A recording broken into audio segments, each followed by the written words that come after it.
O Na Íntegra de hoje traz a entrevista com Marina Cesar, professora do curso de moda da Fevale e doutoranda em Ciências Sociais pela Unicinos. Marina fala sobre moda, comunicação, distinção social e o reflexo da sociedade na moda. Vamos conferir?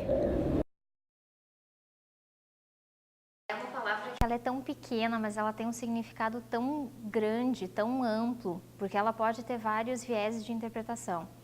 Uma delas é a própria compreensão da moda enquanto um fenômeno social.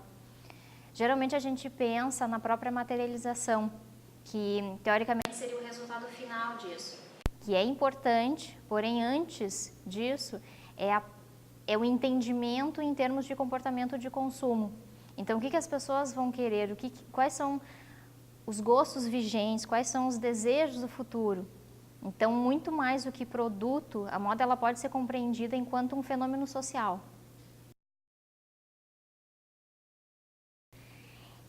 Eu acho que a gente consegue compreender ela tendo uma sensibilidade no sentido de realmente identificar na sociedade mesmo. Essas identificações elas podem vir, claro que através do vestuário, mas eu acho interessante a gente entender não só na roupa em si, mas ela pode estar entendida no carro, na gastronomia, nos prédios, enfim. Se a gente compreender a moda enquanto esse fenômeno que ele vai abraçar várias áreas, praticamente todas, uma vez que é o que as pessoas desejam em termos de consumo, então ela pode estar vigente, né? Ela pode estar identificada em praticamente todas as áreas. Ela é uma das formas talvez mais fiéis que o ser humano tem de conseguir se expressar. Uma vez que toda essa roupagem que a gente utiliza é uma forma de comunicação visual, inclusive é uma das formas mais gritantes que se tem, porque tu está constantemente dialogando com o próximo. Mesmo que tu não queira, não existe uma barreira com relação a isso. Então tu está sempre te expressando e esse diálogo ele acontece constantemente, de uma forma não verbal, porém ela acontece. Talvez até mais fiel exatamente por isso. Então, é claro que a moda ela vem nesse sentido pode ser através de um pertencimento, de uma distinção, de algum reconhecimento, de algum status. Todos esses sujeitos, eles vão sempre procurar por algum tipo de significado.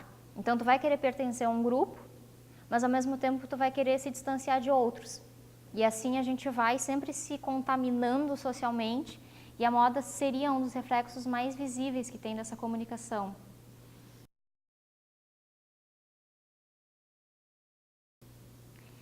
Eu vejo mais o contrário. A moda ela seria o resultado de um comportamento vigente, de um desejo futuro. Então ela vai ter essa tradução, primeiro tentar olhar o que a rua está tentando passar, o que as pessoas estão procurando em termos de alguma vontade de mudança. Então, quando a gente fala em tendência, bom, ela pode ser um produto, ela pode ser algo que seja constante em termos de estética, mas ela pode ser também algo muito maior, ela pode ser um movimento social, ela pode ser algo que daqui a pouco ela vai mudar completamente o rumo de toda a humanidade. Só que a gente acaba tendo essa visão um pouco mais generalista, talvez um pouco mais, enfim, direcionar ela mais com relação ao consumo em si. Mas, por exemplo, se a gente for pegar imagens, se a gente for analisar fotos, quadros antigos, enfim, qualquer imagem que represente, ela pode não estar falando absolutamente nada em termos de texto, mas visualmente a gente consegue ter muito significado por trás disso. Então a moda ela entra exatamente em tentar entender através desse diálogo visual, né? Então seria mais, eu acho que o contrário, ela é o resultado, ela tenta traduzir, ela tenta interpretar o que as pessoas estão pensando. E isso pode ser em todos os segmentos, né, da nossa vida. Aproveitando o que tem no mercado e aí cria, né, a sua identidade, mas aí a sua identidade no sentido visual. Mas claro, ela trabalha com grupos, ela trabalha com segmentações, ela trabalha com distinções, que isso é um dos vieses dela.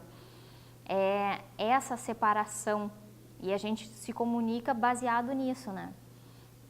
E quando a gente fala em tendência de produto, sim, ela tem esse significado em querer essa distinção, mas eu não acredito mais que ela seja tão ditatorial assim, porque os desfiles eu acho que eles sempre vão ocorrer.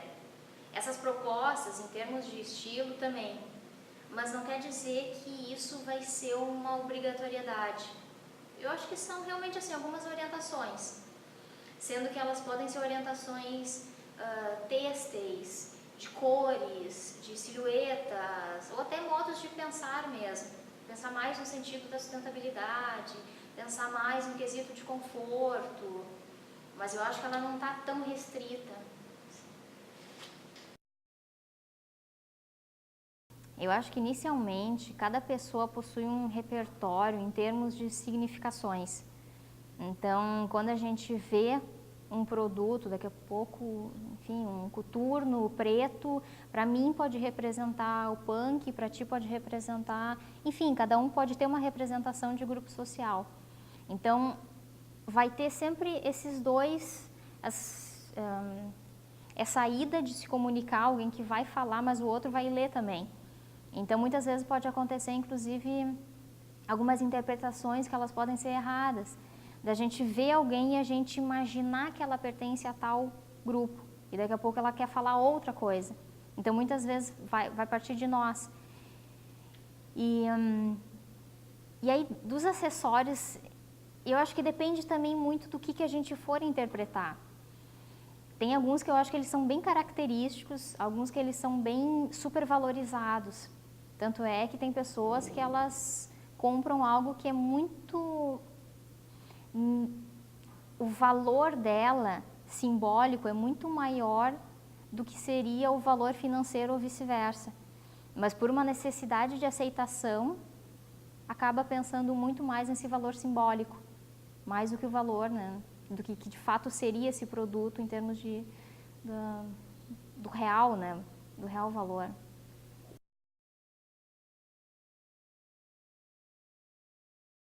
Eu acho que como ela é uma comunicação talvez até banalizada, uma vez que a gente faz isso constantemente, talvez ela está muito mais no nosso inconsciente.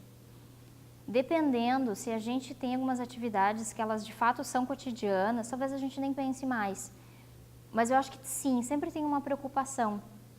Mesmo que, ironicamente, aqueles que, eu não estou nem aí, o simples fato de querer comunicar que não está nem aí é uma preocupação também.